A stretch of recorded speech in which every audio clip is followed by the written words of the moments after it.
Alright, my name is Sean Fallon. You're listening to episode 4, Friends. Welcome to From First to Last. No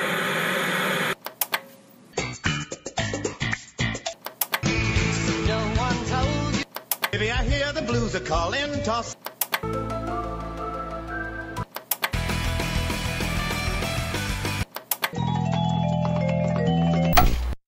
Hello again and welcome again. My name is Sean Fallon. This is From First to Last. You're listening to episode 4. With me today, my guest, she's a comedian, she's a DJ, she's an improv genius, she's what happens when an unstoppable force meets an immovable object. She is Danielle Angelica Delalande. Hi Danny, how are you? I am very well. What an intro. Yeah, That was amazing. Can I send that to my mum? You can send it to everyone's mum. I work on that. That takes practice. I sit there and I think like what can they be and You've so definitely been reading my diary, that's for sure. I'm glad I faxed that over to you. there you go. See, so it's all happening.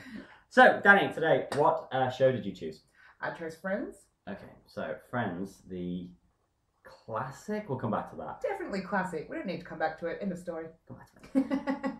236 episodes of Friends. It ran from September 22nd, 1994 till May 6th, 2004. 10 seasons and 10 years. Now, what is your experience with Friends? Well, and it's weird to think that in 1994 I would have been, 8 years old? That's disgusting. Yeah, and so, yeah, that's right.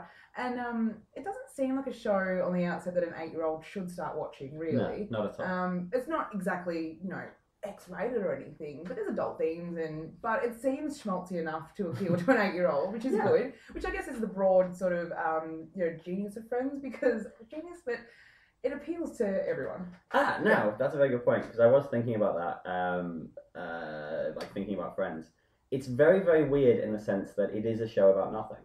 Yeah. Like, it's not a workplace comedy, it's not a family comedy, and it's not like How I Met Your Mother that did have like an overarching thing. It is literally 6 friends being friends. Touching on life situations. Just enough life situations that will literally appeal to the entire population. Yeah, because you can just and I've done this before, I've been on a plane and I've just been looking for something to watch and I've just seen Friends, oh fuck it, whatever, I'll watch Friends. Yep. And good, inoffensive. Yeah.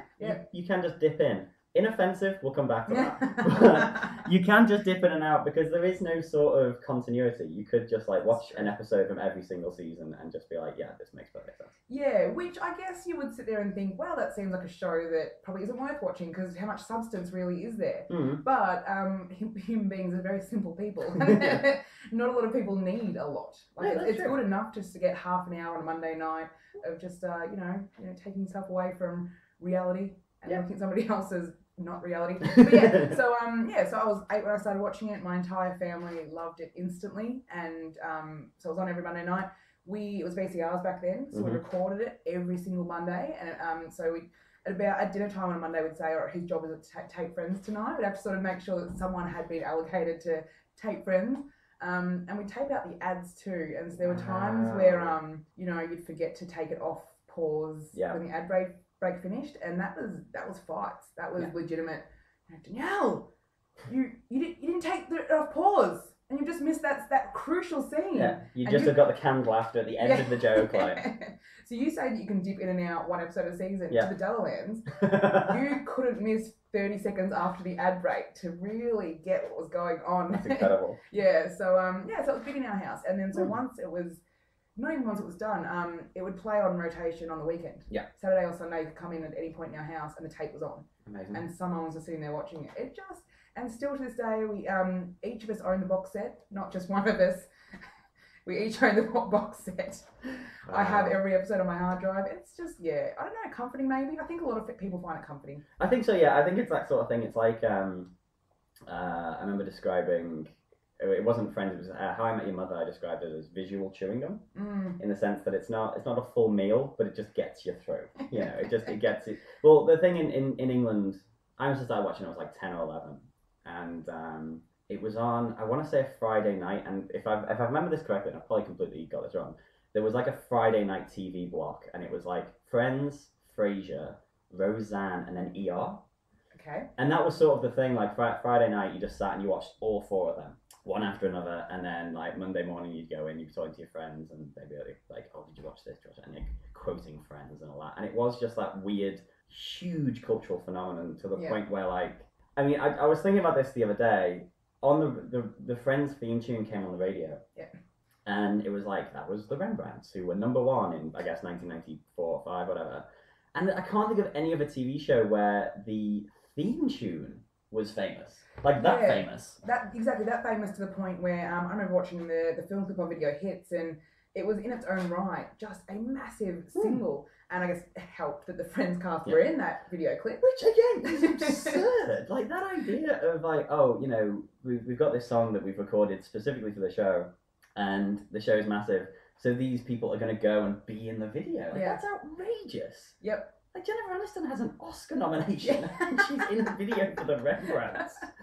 I just find that incredible. Like, well, okay. Well, she didn't really become Oscar nomination Jen Aniston until very much later. Well, so yeah, that is true. I mean, I think definitely. She was Ferris Bueller's Day Off TV show before that. She was. That's true. Oh god, yeah, she was. Yeah. The do you know what the original theme tune was before they chose that? Well, it was sung by R.E.M. Yeah. Shiny Happy People. Yes. Yeah, which that's right. I think I mean that they played that in pilot, I'm pretty sure, or in one of the cuts of the first few episodes, you can hear the bed of Shiny Happy People playing.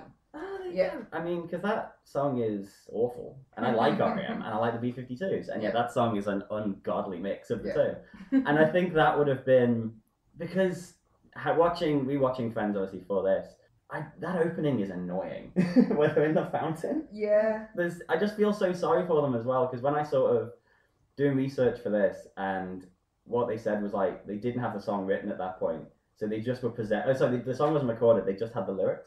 So they were told the lyrics to the song, taken to this fountain at 4 a.m. and told to dance. Yeah. And they're miming a song they've never heard, and they're dancing to a song that doesn't exist.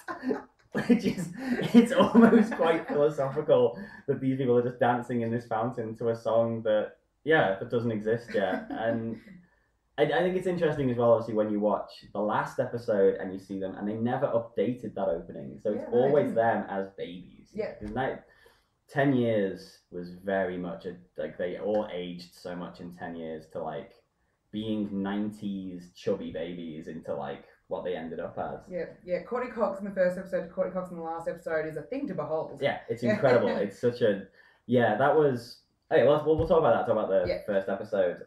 One of my notes is just everyone dresses like shit. It was the 90s. Yeah, I mean that has been a thing on this podcast of like X-Files and Buffy, and now and Twin Peaks, all 90s shows, and just the fact of like the things we let ourselves wear in the 90s. It's funny because the 80s is known so much for its fashion. It's like, oh god, 80s fashion. It had way more personality than 90s fashion did. Yeah. Like the beige. And so baggy. Like like Ross always tended to wear like really baggy beige. Yeah. Shitty clothes. A t-shirt with an unbuttoned shirt over it, like massive like zoot suit trousers. Yes, and Chandler always had like puffy shirts with vests over the top of them and backwards cap. Yeah. So I don't know. I would go 80s fashion over 90s fashion any day, but yes, they did all dress like shit. Well, the first episode, there's a point where I don't know if Monica's going on a date or she's talking about a date. Paul the wine guy. Yes, with Paul the wine guy, and she's in like just like normal clothes, but then just like randomly suspenders. Yeah, well, they're just like I can't remember. It was either that they went round her boobs or over her boobs or something. And I was watching it with Fiona, my wife, who you know obviously. Yeah. And that just blew her mind. She just couldn't handle that. She was like, pause this. I need to just take all this in. Yeah. I need to see what this is. One thing I think when I watch early Friends is like Rachel's often in like pedal pushers and stuff, and they've got brown lipsticks, and it's just so 90s, and it's just awful. Yeah. But I just remember us all wearing that kind of stuff, and we would have watched Friends and just gone, oh, so stylish. Yeah, so stylish. How brown is that lipstick? Like she just really wears it. So 90s. So 90s. But obviously, again, the thing with Friends, like, I mean, the theme song becoming popular is one thing, but the fact that like an entire hairstyle, like Jennifer Aniston just created a hairstyle, or obviously whoever did it for her, and like that was a cultural thing. Like you didn't need to know Friends to know that the Rachel was a hairstyle. Yeah, just forget the phenomena that came out of that show. It really is crazy. Like now that we're actually breaking it down like that, the song, the hairstyle, and to think, and as I said, you know, the way my family obsessed about it, and it's a show that really was not that substantial. And, you know, not at all. Because when you were saying before about how you had that block in the UK and you mentioned sort of Roseanne, and what else was in there? Frasier and ER. Yeah. And I don't know, when you compare Friends to other 90s shows, there was nothing like Roseanne sort of was really like, it was about this family that was poorer, and so many of the shows in the 90s that you talk about sort of broke boundaries. Like Seinfeld was really this show about nothing, like you mentioned that Friends was, but Seinfeld had its own sort of... It was quite aggressively the show about nothing, wasn't it? Like there's so many 90s shows that are so like renegade shows, and Friends just wasn't, but it just blew up like that. And I like I said, I think it's because... When I think about Seinfeld, not everyone can like Seinfeld. No, that's very true. I mean, it's very... I've met tons of people who just don't get it. Yes. They're like, I don't get why I would enjoy these awful human beings being awful and getting into these stupid situations.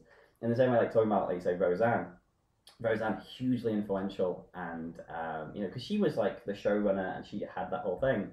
But then the other TV show in that block was Frasier, and Frasier's a massively divisive show, because I've heard people who say, yeah, best thing ever, myself included, I love it, and then other people are like, this is just pompous shit. Yeah. And I think it's probably both. Well, yeah, I think so too. Like well, Frasier's one thing that sort of comes back around for me from time to time. I have phases where I just think, seriously, this show was just pompous. Yeah. And then sometimes I just think, no, actually, it was pretty good. You know, Frasier really, like, I understand now why he got his spin-off. Like, I understand. That's it. Yeah. So I think so many shows, when they're compared to Friends, you sit there and say, what was the best 90s show? Friends obviously enjoyed way more success, but it was definitely not necessarily the best. Like, in terms of creativity and in terms of, you know, breaking boundaries, it really wasn't. But it is that weird thing, because like I was talking about this with Austin on the X-Files episode. Like, X-Files again was that same thing, like huge cultural phenomena, but it doesn't make sense that it was, because it doesn't bleed popularity. It's like, it's a very niche show about aliens. Yeah. And then like the thing with Friends is like, there's nothing to hook onto, but I think that's why it's so good. There's no sort of like, oh, I like this show because I also work in a bar, a radio. Yeah. Is it just like, oh, I like this show because I have friends and they're friends, and therein lies its beauty. It is. Like, I mean, it's an incredible love and sort friendship. Of thing. That's it. But yeah, that is a great thing to want to, you know, tap into, because love and friendship is nice, and you know, thinking that someone's going to have a happy ending, that is nice to watch. And and I do genuinely think it was a funny show. I still love Friends. I think it's funny. I remember it being hugely into it as a teenager, and I had like my friends were, and I think I used to like act like Chandler, which looking back now, like I remember thinking, I'm like, oh yeah, whatever, and then actually rewatching the show, I was like, oh no, that's probably not a good person to emulate. Like I was saying about the first episode, like Matthew Perry is just so big, such a big actor, you know, every joke is just this very loud bug eyes, and I think they're all doing that with like, there's that sense of, you can see that these are people who want the job and they want this show to work, and like, oh, we just need to get to work. So they're all like giving it their all, and every joke is huge and just signposted and all that. Well, you know who was meant to be Chandler before Chandler was? John Pryor. Okay, that would make a lot of sense. And he was in London and sent off his audition tape, and so it didn't make it in time. And that was it. Like, it just did not make it to them in time. And Matthew Perry was signed on to another show, and he wasn't allowed to audition. And that show became a show that was nothing. It got cancelled. Didn't get picked up. And they let him audition. He really wanted it, and so you can imagine why he was so like physical comedy. Yeah. Like, and I want $1 million. Like, everything was just. I have that note. Like, that was like when me and, because Fiona had like watched like 4 episodes of Friends, which blows my mind. Like, sometimes my wife does that, where it's just like she has this cultural thing of, no, when I was growing up, I played sports. Yeah. I didn't watch TV. Like, yeah, but you must have known what these things were. Yeah. I can't have passed you by. Yeah, there are things that I'll say to Fiona, and look, something as big as Friends, and she'll be like, oh yeah, and that's really all she's got to say about it, because it's never really impacted her. Like the one with Joey, was Joey a character? Shut up! You know what this is.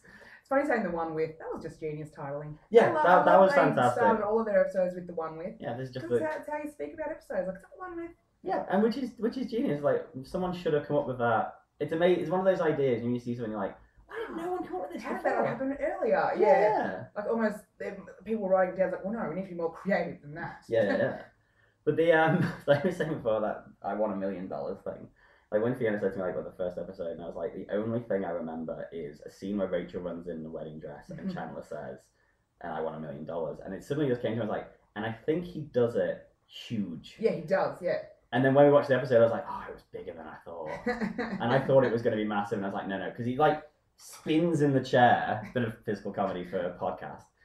Spins in the chair, and it's just like, and just huge. You're like, oh yeah, no, I can see he's like. This is his big break, and he really wanted it, and like I know that he really wanted it because I've read stories about how much he wanted it. So it was really, I guess, for him a go big or go home thing. It's That's like, it. well, I'm here. I wanted this. You wanted the Chandler to be like the he was meant to be a side character. He was meant to be a gay side character. Yeah, like him and Phoebe. Yeah, meant to be side characters. Which is interesting. Well, yeah, and when we talk about the last episode, when I talk about Phoebe, I think she kind of remained a side character in that last episode, but.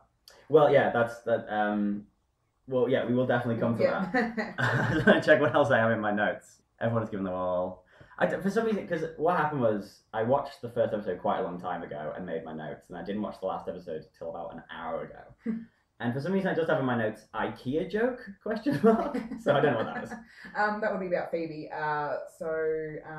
Wait, no. Oh, no, it's Ross is building the furniture. Ross is building the furniture, and Phoebe does say, I would come, but I don't want to. Yeah. Like, she sort of says that, which originally, in the first pilot, she says, I would come, but I have to go to work, and they cut to her busking on the subway. Right. And so that sort of sets up that that's what her job is. Yeah. But they cut it and change it to, I would come, but I don't want to. Better line. And it sort of works. And I don't know what your note was referencing exactly, but yeah, they build IKEA furniture at Ross's house. I think it might be because there is definitely, I think one thing I've definitely noticed throughout, like, little things about Friends and reading about it and speaking to other people on, like, Twitter and stuff like that, it's so of its time. Like, an IKEA joke in the 90s was probably hugely groundbreaking. Yeah, true. Whereas, and then, like, in the last episode, there's a joke about the Atkins diet. You know, so it's very much, I just thought, oh, that's a perfect bookend for my notes of just like, yeah, these are things that if you didn't know, actually, ironically, I was talking about the Atkins diet this week, but if you didn't know that, they'd be like, what a weird joke, just because it's just like, oh, my mother talks about Atkins all the time, like, yeah, who the fuck's Atkins? Yeah. You know, any of this. And that's so great about a show like that, just like, you know, making you feel included by, look at this pop culture reference, it is so now. If you get it, you get it. If you don't, well, too bad. There's enough, you know, other jokes that are kind of bullshit jokes that you'll tend to laugh at because you're a dumb human who hasn't engaged in the wider pop culture that we all know about. That's it, you only know what Friends is. Yeah. I think, there was an interesting thing, you probably actually already know this as well, like with the first episode with Monica and the wine guy, Paul Wine guy, there was a thing afterwards which is, I think, a bit weird, where after the first showing of it, they gave people cards to say what they thought and this and that. And one of the main things was like they all thought Monica was a slut. Yeah. Oh God, that's awful. And I would never have thought that. Whenever I've watched that episode, I just thought, well, to me, she was just a 20-something girl going on a date who was kind of tricked into sleeping with Paul, the wine guy. It's quite a dark thing if you go down the road of it. Like, that's really unfortunate. And again, I don't know whether it's more of its time, like the idea of like, oh, she slept with a guy on the first date, she's a slut. Like, that wouldn't be anything these days. Like, we didn't have Sex in the City, we didn't have girls yet, sort of like, you know, breaking away that whole City. like, well, yeah, Broad City, exactly. Like now you'd think, well, like, yeah, she went on a first date, she's in her 20s, you know, what's the big deal? Back then it was like, let's survey everybody. Yeah. Is Monica a slut? Yeah. Like, before we put how any can we of turn this that on down? Yeah, exactly. And really, they had turned it down by pretty much having her be tricked into doing it anyway. Yeah. Which is let's not get too heavily into rape culture, but you know, well, we're gonna when I do my How I Met Your Mother episode, I got a lot of things to say about Barney Stinson and that sort of culture. Yeah. That's a whole different thing, and I pity whoever volunteers to be the guest because I have things to say about that show. What kind of fresh hell is that person going to be walking into? Yeah, I can't wait. I've got to find someone who really enjoys the show. I actually do really love the show, so if you don't find it, I'm be happy to come back. Excellent. And I do have thick skin, so I can sort of take, well, I'll be on your side mostly probably. Because, that's it. I think, there might be a nice little like symmetry to that, Friends and How I Met Your Mother, because I do think How I Met Your Mother is a huge sort of takeoff of this show. It definitely is, and How I Met Your Mother definitely updated the way they approached different issues that they were grappling with. Like, I think How I Met Your Mother was definitely darker. Like, Friends never really got dark. No. It just didn't. Like, whereas How I Met Your Mother would talk about death and, you know, not being able to have a baby and, like, stuff like that. Whereas Friends really never got dark. No, I mean, No. they sort of just breezed through, didn't they? I mean, Yeah. even like, if I'm recalling this correctly, like, I think, doesn't like when Phoebe's mother died, she thinks the mother's been reincarnated as To a a cat. Yeah. Yeah, A bit weird. it is a bit weird, and Phoebe talks about her mother's suicide so lightly. Like, in the entire series, it's very flip remarks, which is fine because Phoebe is a kind of person, and the fact that she makes flip remarks. But they would never. She never got to that moment where a lot of shows would get to the point where you show her crack and show that all of that was just bravado. Really, she's human, but they actually just don't ever go to that point. They don't really go to that point with anyone. No, to make them, obviously they have like, Ross is sad about his divorce, but it's always comedy sadness, isn't it? Comedy sadness all the way through. Yeah. Whereas How I Met Your Mother was like very much a comedic show, but they would allow themselves to go dark. Oh, well, the episode where, not to completely turn this into How I Met Your Mother hour, but the episode where Marshall's dad dies. Yeah. Oh, I still cry. Yeah, that is really raw. Like. Yeah, and he acted it really well. Oh, yeah, Whereas I don't think anybody in Friends really needs to act that hard. No. I mean, I think straight away, actually, from the first episode, like watching it, the two standouts to me were, oddly, Joey, who I always remembered being a character I disliked. Mm-hmm. But I thought he was really cool. He just did it really well. Very charming, very cool, and just did his thing. And then obviously Jennifer Aniston. Like, from the minute she comes on, you're like, oh yeah, she is born movie star. Yeah. She never really got, I mean, she's never in a movie that I'd like. But she is she's built in a lab, born movie star. She is, and I think out of all of them, she's the one that tries to distance herself from Friends the most. Yeah. I know there's a blooper from We're the Millers with Jason Sudeikis, or an outtake, and they're in the van as a family, and they play the Friends theme song, and so they all start singing it and looking at her, and you can just tell that she's just like, you fuckers. Yeah. Like, you know that this shit gets me. So, like, and I think she's the one that, became movie star, and she tries to distance herself. Everyone else just kind of, is who they are with Friends. But I think, talking about Joey, I think he's the one that changes the most as a character from pilot. Yeah. I would say that, personally. Yeah, I mean, it's quite interesting to, okay, we'll go on to the last episode, but like, and I think like you said about Phoebe before, like, in the last episode, Joey doesn't get anything. He doesn't get the girl, or he doesn't get an acting job. He actually doesn't get an end to his story. No, he just breaks the foosball table and has a chick and a duck and a weird sort of, are they gonna kiss moment with Chandler? Yeah. and then I guess like, because Phoebe just drives Ross to the airport. Like that's her story for the show, for the plot. Yeah, like you need something where her and Paul Rudd announce that they're pregnant. Yes. Or yes, like they kind of make a comment of. Like, should we do it? Yeah. But that's not an end to this. Like that's not you going like, and then remember how Phoebe and Mike ended. Yeah. You don't. You just kind of go, well, yeah, Phoebe had a big hand in driving Ross to the airport, and Joey gave a chicken and a duck, and how great was that? Because it's a throwback to that really great chicken and a duck, and it's a bit sad because Yeah, it's interesting because it's just like you've juggled an ensemble for 10 years. Yeah. Just stick the landing. Yeah. Like rather than it all being, well, I guess it is all like the two couples, isn't it? Mm. And I think it is one of those things where when you get to the end and you are like, oh, Joey and Phoebe don't really get anything, it does start that thing in your mind of just like, were they ever main characters? Yeah, well, if you look back to it, you're just like, I guess they were always just sideline players. Like, they are comic relief in a lot of ways, obviously, and there's no denying that. And if I look back to any sort of storyline of substance, like, not really. No. Joey fell in love like maybe once with Rachel, and there was that, but they moved on from it, and So I don't know. I wonder if Lisa Kudrow and Joey Matt LeBlanc cared about that and just thought, well, could give us something better. Well, yeah, we were part of this for 10 years too. Yeah. But I think they were getting $1.3 million an episode. Yeah. So it's probably the point like, oh, your last plot is you're gonna talk about a chicken and a duck, and you're gonna break a foosball table, and Matt LeBlanc's like, yeah, cash the check. It's a shit. Well, because when I was saying about how other 90s shows and thinking that a lot of them were really influential, I wonder if any of the Friends cast do think, well, yeah, we weren't all that influential, but we made $1 million an episode, and it was one of the biggest shows ever. Like, I wonder if actors ever, well, I know a lot of actors would care. It's like, I really want something with substance that's going to speak to me.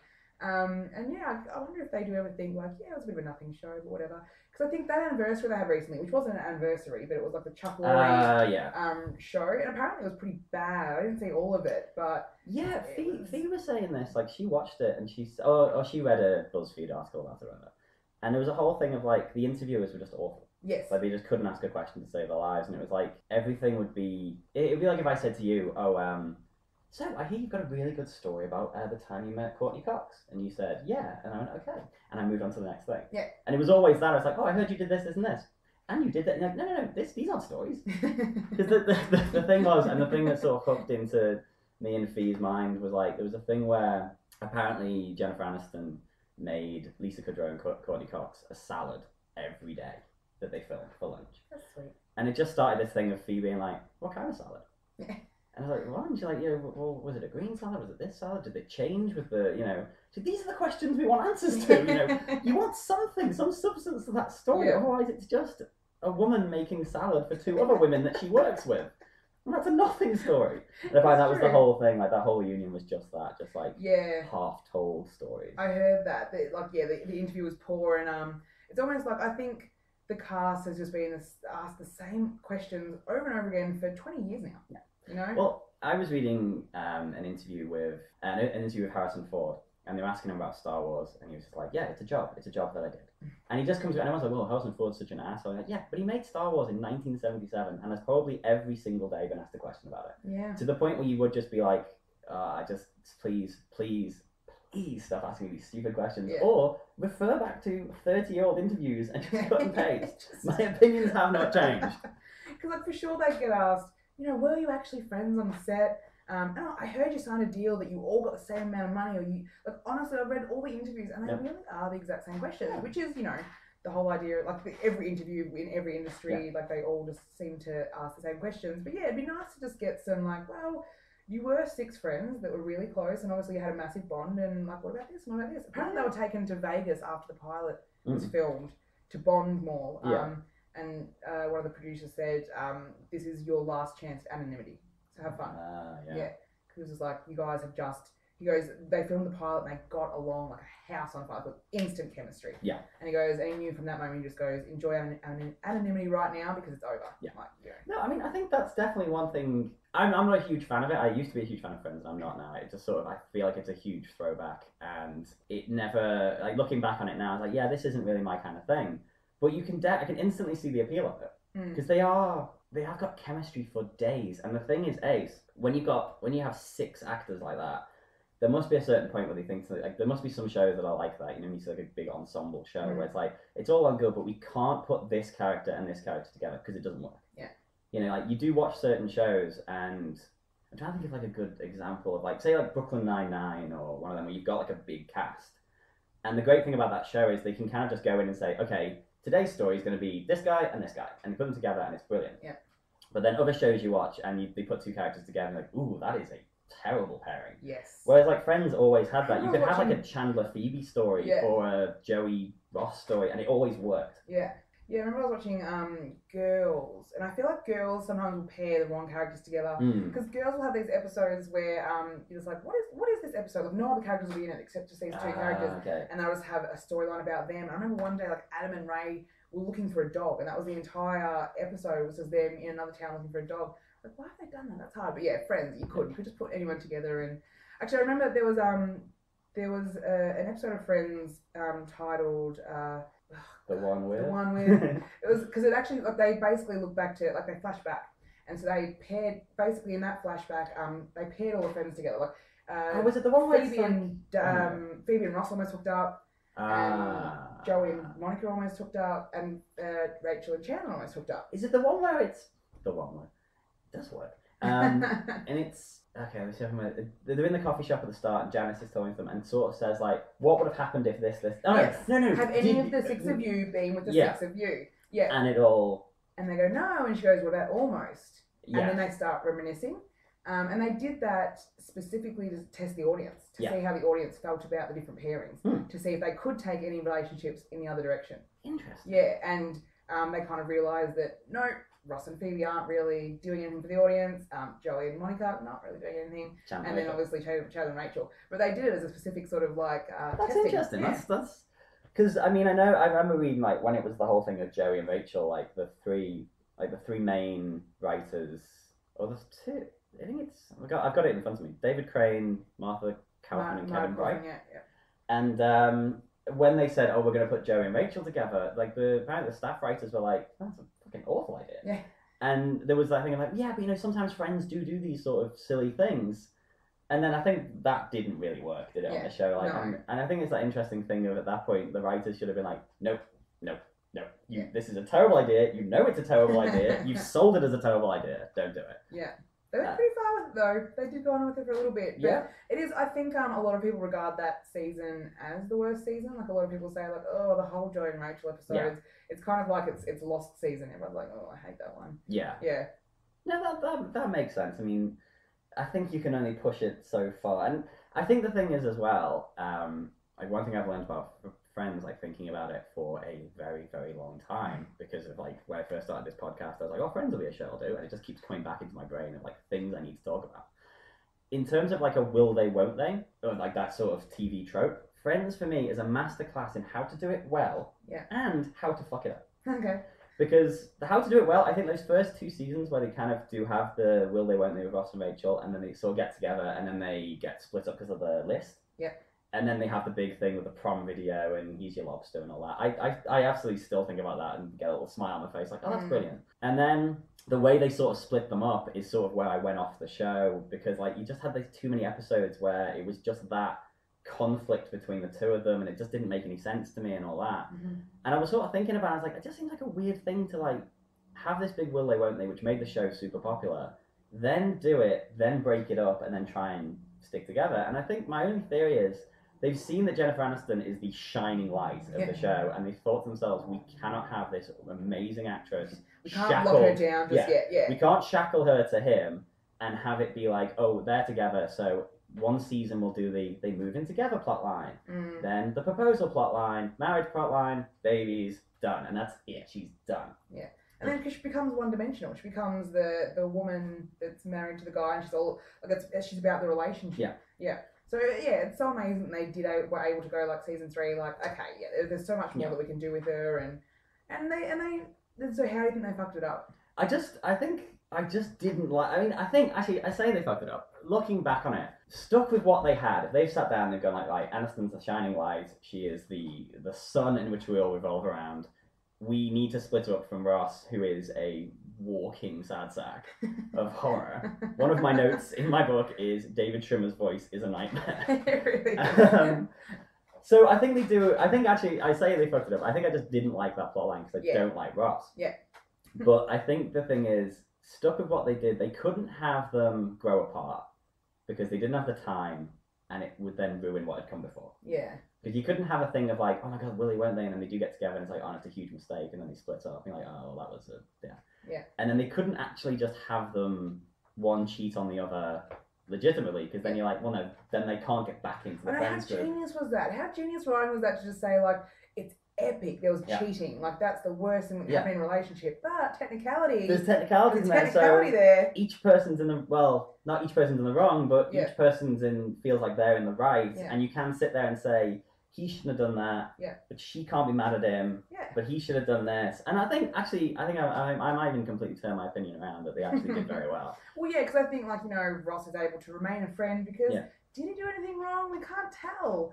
And it does leave it open for them to obviously get back together, which they do eventually. And I think the joke that he makes in the last episode is awful. I always hate that line. Yeah. I'm just like, come on though, dude. Don't put that back, because she's just got off a plane. She just got off a plane, and she just came back and said she loved you. And this whole thing that has kept you apart for 7 years is meant to be just the funniest thing that you could say at that particular moment. Yeah, that's rough. But I do think, they did do it well to write it in, to be like, all right, let's do it in a way where we can still control this and make everyone still likeable enough that, we're turning it off. And they could also just play the Ross and Rachel card every couple of episodes. They could always sort of come back. I know there's an episode with Rachel's sister. Is it Reese Witherspoon? There was, Reese Witherspoon was on them, And she kind of comes onto Ross, and Ross turns her down. And then when Rachel says, he's like, well, just because there's a possibility, me and you. And Rachel gets all coy and just gives him a kick, and that's how it ends. I was like, okay, that's quite a sweet moment. And it is a card that they kind of had in their back pocket of just like, remember when this show was incredible? Yeah. Boom. Remember. Yeah, this is how we hooked you, and this is how we're going to keep you there. We can keep coming back to that. Because we don't know when it's coming back. Yeah, we never have to stop with this. No. We've got a million of these cards. It's just the ace that they can just keep playing. It's like, bam. Like, oh, yeah, that's quite clever now. I've completely turned my opinion around. Actually, I read an article recently about how Ross is just the epitome of nerd bashing. It was the idea that Friends was built around anti-intellectualism. Yes.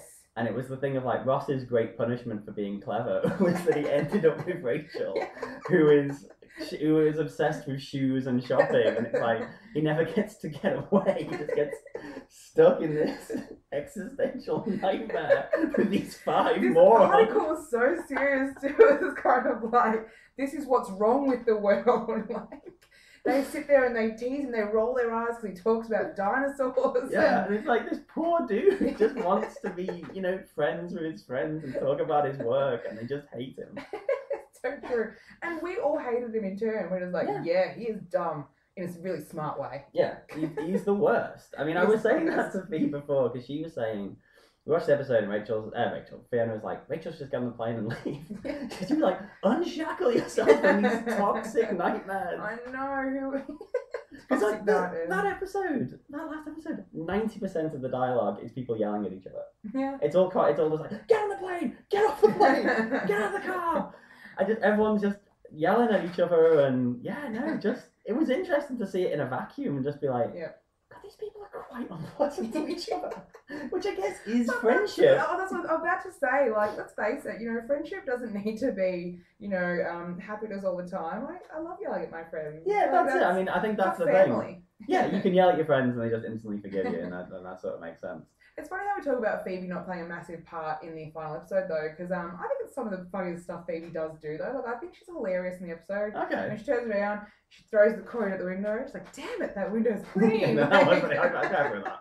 And just just yelling at Ross and calling about the phalange, and I think it kind of just is like, wow, we're not going to give her a specific plot line, but we are going to show why you thought she was funny throughout the she's just going to be constant colour. Just keeping it, So there was a weird thing, and I'm the worst for this. Like anything that's set in an airport post 9/11, I'm always just sort of like, you can't do this anymore.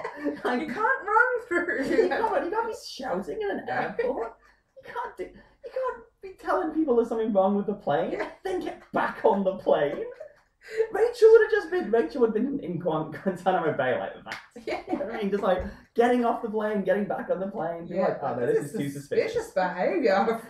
Oh, she's getting a cell phone call and she wants to leave the plane. Get your ass down. She claims to be a mother, but I've seen her child. What is this lady? So just ridiculous. Well, I posited the idea that in the Friends universe 9/11 never happened. Because there aren't any non-white people in Friends. Zing! As opposed to every other sitcom from the 90s. Yeah. Multiculturalism is celebrated. That's it. It's interesting now, actually, like looking at Friends being of its time, because a lot of people now, in the sort of just modern culture, if you type in Friends into Google, it's like, Friends, seasons, episodes, running time, and then it's like, homophobic, body image issues, problematic. Like, okay, so I clicked through some of them, and it was a whole thing of like the treatment of Kathleen Turner as Chandler's dad is pretty horrendous. It is. Just a lot of it was a lot of like the masculinity being fragile stuff. There's a lot of like, when Ross's kid is playing with Barbie, and that's a whole plot line. And in the last episode, there's a thing about the kid throwing like a girl and stuff. Yeah. And the one that I thought was quite. And they tease Chandler a lot for being quite effeminate. Yeah. And there is that sort of thing as well, which I thought was fascinating. And I don't think it would fly at all today. Like, I think if you tried to make Friends with the same jokes, it would become a bit more. It would run up against the wall of sort of, quote unquote outrage culture. Yeah. And it would fall apart. Because one of the jokes of the show is that Monica used to be fat. And that's the whole joke. Yeah. Like, she will just appear in her fat suit and the crowd lose their minds. Yeah. And then if you break that down, the joke is she's skinny now. She didn't used to be. No, and she used to be like sad and like she would never have got a man. And wasn't it funny when she used to dance and be fat and nobody liked her? Yeah, that's the whole joke. You're like, I mean, Twitter would have ripped that show apart. Yeah. And it's true, and it always comes back to, but it's fine now because I'm skinny. That's it. Yeah. But I think... But have we come that far in our culture to move away from people hating fat people? No, probably we not. just won't be able to say it out loud as much as they can, maybe. Yeah, I mean, to have that is just like, sometimes that is like the flagship joke of an episode. That's true. It's just like, let's just make her fall in a beanbag, and that's a solid 3 minutes. Okay, that's sold. Okay, next page. Guys, we do not need to brainstorm this. That was fun. Lunch. yeah. Where's those salads? Yeah. Aniston. Or it might have been like the day like all the writers came in just all hungover, and it's just like, oh, I've got to think of something to do, and someone's just like, let's just play the fat card. Yeah. Let's play the fat card, and we'll make Ross and Rachel look at each other, like have goo eyes at each other, and Chandler will say something ridiculous, and I just call with his arms just with his arms and up and about. just like, Joey, how you doing? Yeah. Phoebe can sing. I don't know. Can we just wrap this up? This is a nightmare. Maybe they just had like a flashcard, kind of like all like just pick 3, and then we're just going to write a script around that. Okay, this is working. These are our tropes. Like Ross screams. He really is awful. Oh, he's a nightmare. I mean, I think. I'll explain then about. I think the interesting thing actually what we're saying about Matthew Perry of like the first episode being like, this is my big break. I've got to nail this, and then going big. And then for 10 years, no one told him to go small. Because the last episode, I was like, because I was ready for the last episode to be more, like everything would be more refined, like all the edges would be smoothed up, and it was like, okay, so you've had 10 years to get into this. And Matthew Perry is just as big. Yes. Just still huge. And you'd think that, like, because he was a massive drug addict for quite a few years in that early times, and he didn't actually slow down after the drugs. Like, he still kept it up there. Yeah, still kept going for it. Put on a lot of weight, and then took it off again, but... Well, the weird thing I've noticed, Chandler, who is ostensibly quite a likable character, like he is like a bit of a sad sack himself and all that. But then, like, I was thinking about it, he's a complete villain in the show, though, because the whole thing with Kathleen Turner, where it's like he doesn't want to invite her to the wedding because he's embarrassed of her. And that's like a bit of a villainous plot these days. Yeah, it is. And then the last episode, he's like seriously discussing not taking both twins. He's like, we'll take one, but we want option on the second one. He's like, take it down a notch. You know, and she has to persuade him to take the 2 kids instead of just being like, oh no, we'll just take the first one and the second one can go in the trash. For as far as I give a shit. My name's Chandler Bing. And he's really like, if you think about a friend that you have like Chandler, he's the friend that you're just like, you have to come. Yeah. He's such a dick to everybody. Yeah, like just a nightmare. Just like, constant, everything I do, he just makes fun of me. He's such a dick. Just take it down. Take it down. Yeah, he's so up all the time. Like he never stops. He's just on all the time. Like, that is like one of my big pet peeves of like people I know if they are just on all the time. Yeah. It would get so. Like, honestly, if I was friends with Chandler, I'd be like, I couldn't handle it as much as they all do. Like, dude, is everything a fucking joke? Is everything a quip to you every single goddamn line? Yeah, just this isn't be joke real. war. Just take it down. Just chill. Right, I'll check my notes in case there's anything. 9/11. Chandler the villain. Thinking about Joey in the first episode. I honestly think he changes because they presented him as macho in the first episode. Yeah. And I think he's way more slick. He's still that dumb guy, but he turns into dumb lovable. Yeah, whereas yeah, in very the much first he so. was like arrogant, dumb, kind of like, well, I'm a movie star. I'm like, yeah, he's not. Like Matt LeBlanc does sell him very well in the first episode. And he does come across like this quite interesting character. Like he's quite charming. He's quite cool. But he has about 4 lines of dialogue. Yeah, he's and it would have been very, very easy for that character to have become just a horrible. Because the thing is, like you say, at the end, he's just like lovable charm. Yes. He's just pure charm, and you can see why when they sort of like said who's going to get a spin-off, his name was probably top of the list. Yeah. Because I think they thought, look at him, like he's the only one who's unattached. But then they could have made a show with Chandler and Monica raising twins out in the suburbs or whatever. Yeah. But I think they thought, like, this guy, lovable, Matt LeBlanc's ace, let's do it. And I didn't ever see any of Joey. No. But I did hear that the problem with it was that they changed his character into like he'd fallen in love with someone and they broke his heart and he was like all lovelorn and different. And like, no, they just said, we just lost the character. Well, yeah, because like thinking was. about at the start, I think he was really meant to be a Barney Stinson type in the start, and he became like this mushy kind of and then obviously they progressed it further into Joey the show and just went, well, yeah, he really is just this soft teddy bear guy. It's also an actor, and obviously the show fell apart very quickly. They just lost whatever that was. Yeah, and as well with Phoebe in the first episode, because she was essentially Ursula from Mad About You. Yeah. You know, she was a carbon copy almost. And I think she definitely they definitely progressed her further. She started off as like super weird, and then was just like fun, quirky, rather than just like space cadet quirky. They tried to change it a little bit, but they sort of went for like drugged out hippie character. Yes. And then Initially, sort of, as they sort of went through. I mean, I don't know how much of that would have been like the actors just sort of like playing to their strengths or whatever, or if the writers have sat down and gone, oh no, we've gone completely the wrong direction. Let's just tone everything down. Yeah.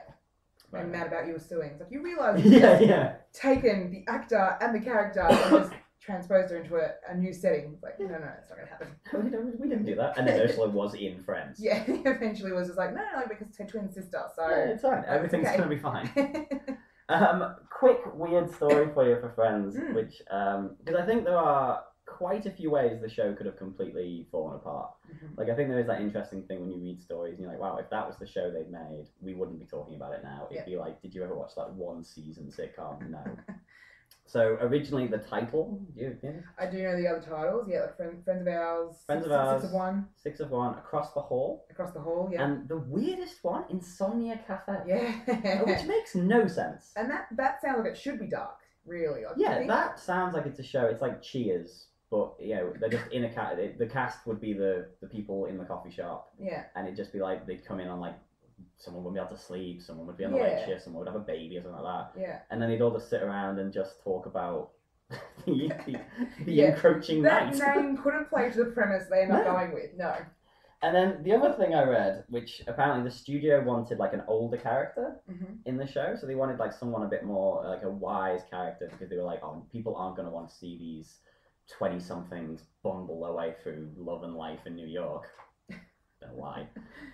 So the writers kind of put together, I think they wrote 1 or 2 episodes where they introduced a character called Pat the Cop. Okay. And Pat the Cop was like an Irish New York cop who would so Chandler would go and go, hey, Pat the Cop, I'm having problems with a girl, and then Pat the Cop would be like, well, when I was married to Edith back in 19... God. And I was thinking to myself, oh my god, that would have just been the fucking worst. The worst. Just really cheesy, and... Because I know of shows that have done that kind of thing. You can see it in and your head, can't you? Enjoy it. No. You don't enjoy that bit where you're just like... Yeah, I can just instantly see it in my head of just like Chandler and an actor, like you can just think like some character actor, just, I don't know, anyone. Could have just... like old Ted Danson or something, just someone, and it's just like telling stories that are like sort of metaphors for what's going on in the modern day via the lens of how you went on dates in the 70s, and then like Chandler would be like, thanks Pat the Cop, and he'd walk off, and Pat would be like, all on day's work. And the show would have lasted 20 seconds, and they would have gone, no, this is awful. And that's what happened. Like, they wrote the script and gave it to the studio, and the studio gave it back and apologized for even making the suggestion. They were like, no, forget it. Well, thinking of shows that have been cancelled that have used that exact type of character, like, I know, did you ever see The Bitch in Apartment 23? I didn't. What's the full title? Don't Trust the Bitch. Don't Trust the Bitch in Apartment 23. And they had like this guy that would talk at them from just like outside. He'd look out his window and essentially be perving on them and spying on him. And he'd often say that he wasn't wearing pants below the window. And he'd just kind of add in little bits about life, like maybe something he'd observed them doing whilst he was spying on them. Incredible. And I just thought, why is this character? Why? And that show got cancelled. And because things like that, you're just like, what is with this bullshit character that you've thrown in? Yeah, well, I mean, I know, and this obviously was a very successful show, and this will be a show I'll have to talk about in this podcast one day, is Home Improvement. Of course. Remember Wilson? And you'd just be up to the fence, wouldn't he? And that was the same that's thing. That's the way to do it successfully. Like, that worked, because there was a weirdness to it and a slight sort of odd twist to the fact you never saw the dude's face. Yeah. And that, I think maybe that's what they were heading for. But I could just... it's just so odd that I don't know who they would have cast as it, and I don't know any of the dialogue, but I can see it crystal clear in my head exactly what it would have been like. Yeah. And it would have been a case of like, if the show had been successful with that character, once they got to about season 4 and maybe the ratings would have like fluctuated, they'd have killed Pat the Cop. And then that would have been a whole thing of like, the final episode would have been like, oh my god, Pat the Cop, and I remember he did this, and he'd have like a Friends-esque Irish wake for him, and it would have just been the worst thing that ever happened on television. Yeah. Because I think there are a few shows that have eventually just gone, alright, we need to kill this character. Yeah. Because it's This is I think even How I Met Your Mother did have like the whole like the bum they'd speak to, and eventually they kind of were just like, let's stop speaking to the bum. Yeah, just we'll phase that out. Yeah, because that's not really helping anything. Yeah, that's doing nothing. Yeah. There is like I'm trying to think of like there's all these like really famous ones where I always find that fascinating when a character comes into a TV show and they just have them for a bit and they're like, no, this isn't working, the character disappears. If you ever watched The West Wing, there was like a in the first series, like I think she comes into it in the first episode and she's like, I don't know what her job is now. The character's name's Mandy, because the trope is to do a Mandy. And she's in the show for the first season, has a bit of a sort of flirtation with one of the main characters, is crucial for a couple of plots. And then the second season starts, she is not there, and she is never mentioned again. Yeah. And it's just like, Aaron Sorkin was like, nah, the character wasn't working, and she was too similar to another character, so yeah, we just stopped. Yeah. And you just feel I feel sorry for the actress, just being like told like, oh, you're fired because you were so bad at this. Like we had a good idea, but you were awful at it. So or it was the other way around. We had a bad idea, but you were really good at it. But you still don't have a job. I guess it depends how arrogant the sexy guy. Yeah. As to how they tell that. It's like, I had a good idea. If you were better at executing it, you'd still have a job. Yeah. I'm Alan Sorkin. He exits. Well, no, it's me walking and talking. Yeah. And just push down the stairs. Right, do I... my note's awful. Matthew Perry is still hammy. Hammy as fuck. Hammy, like, in their final episode. Yeah, I think... Still all arms. Still all arms, still. Yeah. I think what's really fascinating about Friends, don't know why I said fascinating in a really weird way, is obviously a lot of comedies now, you don't get canned laughter anymore. Like, it's being sort of phased out.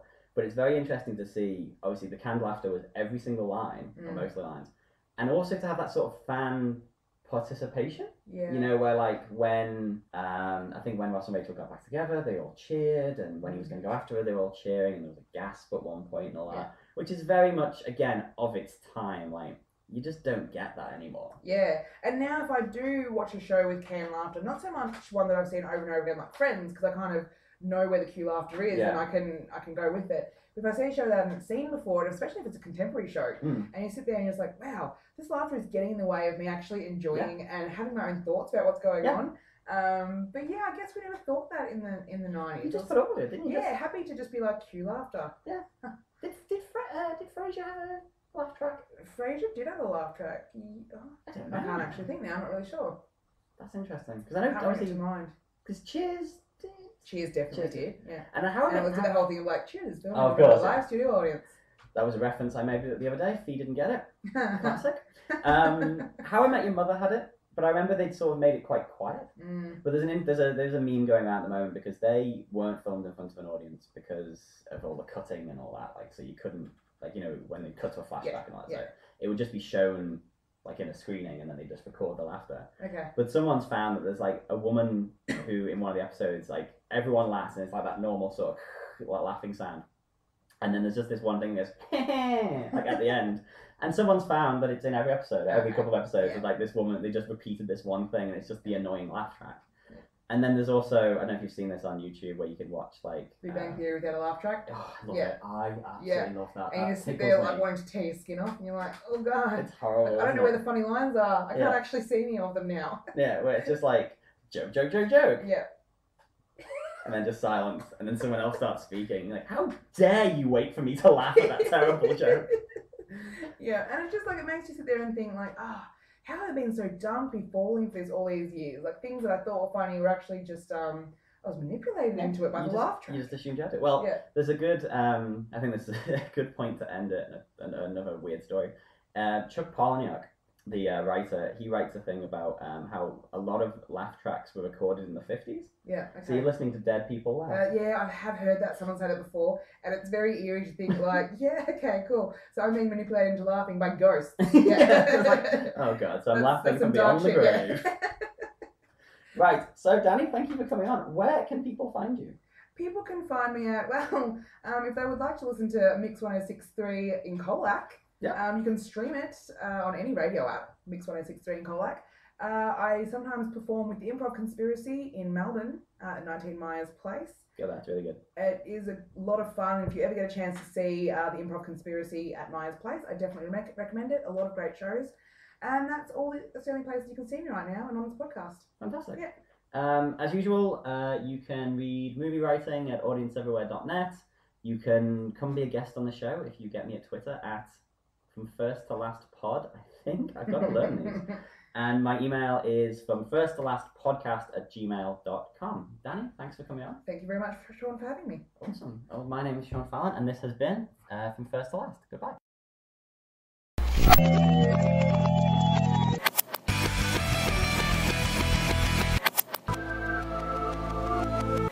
sausage, smell off, this little bit of behavior.